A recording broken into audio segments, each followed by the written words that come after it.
22 सितंबर के बाद ना लोगों के माइंड में जीएसटी टैक्स रेट को लेके ना बड़ी कंफ्यूजन मची हुई है। कंफ्यूजन क्या मची हुई है कि हमने पहले तो कॉन्ट्रैक्ट किसी दूसरे टैक्स रेट से उठा लिया था। अब जो हमारे को सप्लाई करनी है वो किस टैक्स रेट से करनी है। मतलब कॉन्ट्रैक्ट जब हम टेंडर कर रहे थे, बिड कर रहे थे, बिड करते समय हमने रेट जो कोट किया था उसमें उस समय के टैक्स रेट को कैलकुलेट करते हुए अपनी प्राइसिंग निकाली थी और उसके अकॉर्डिंग हमने अपने रेट को कोट किया था। लेकिन अब आज की डेट में क्या हो चुका है, जीएसटी के टैक्स रेट चेंज हो गए हैं। पहले मल्टीपल स्लैब थे, अब मल्टीपल स्लैब खत्म हो गए, अब सिर्फ 3 तरीके के स्लैब बचे हैं, 5, 18 और 40।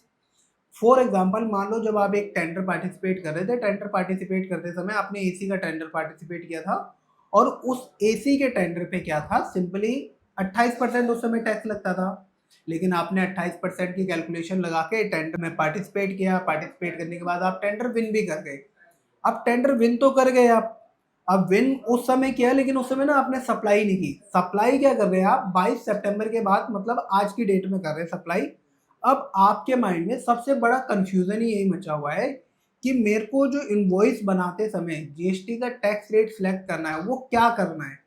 जो मैंने टेंडर कोट करते समय टैक्स रेट लगाया था वो करना है, या जो आज टैक्स रेट चल रहा है वो करना है।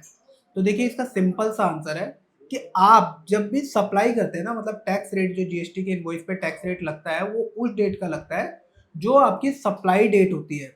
सब डिलीवरी डेट वाले दिन, सप्लाई डेट वाले दिन जो भी टैक्स रेट एप्लीकेबल है आपको वो टैक्स रेट लगाना है। जैसे कि एग्जांपल के लिए एसी का ही केस ले ले, तो एसी के केस में उस समय 28% था, आज की डेट में 18% है। तो जब आप अपना टैक्स इनवॉइस बनाएंगे ना, उस समय वहां पे 18% टैक्स लगाएंगे और जो आपका टैक्सेबल अमाउंट, पहले 28 के अकॉर्डिंग टैक्सेबल अमाउंट कम था, लेकिन अब क्या होगा, आपका टैक्सेबल अमाउंट बढ़ जाएगा और जीएसटी जो होगी आपकी वो 18% लगेगी। ये सिर्फ गवर्नमेंट ई मार्केट प्लेस के सिनेरियो में बता रहा हूँ मैं, क्योंकि जैम पे फिलहाल ना अभी कोई जीएसटी को लेकर डिस्काउंट देने का कोई ऑप्शन नहीं आया उन लोगों के लिए जिन्होंने पहले कॉन्ट्रैक्ट विन कर लिए थे। टेक्निकली देखा जाए तो यहाँ पे जैम को इसके बारे में सोचना चाहिए, कुछ उनको कोई ना कोई सिस्टम निकालना चाहिए कि भाई पहले जो कॉन्ट्रैक्ट विन किए गए थे वो हाई टैक्स रेट के अकॉर्डिंग किए गए थे या लोअर टैक्स रेट के अकॉर्डिंग विन किए गए थे। बट अब क्या है, टैक्स रेट चेंज हो गया है, तो अब इनवॉइस बनाते समय लोगों के पास बहुत ज़्यादा दिक्कत आ रही है।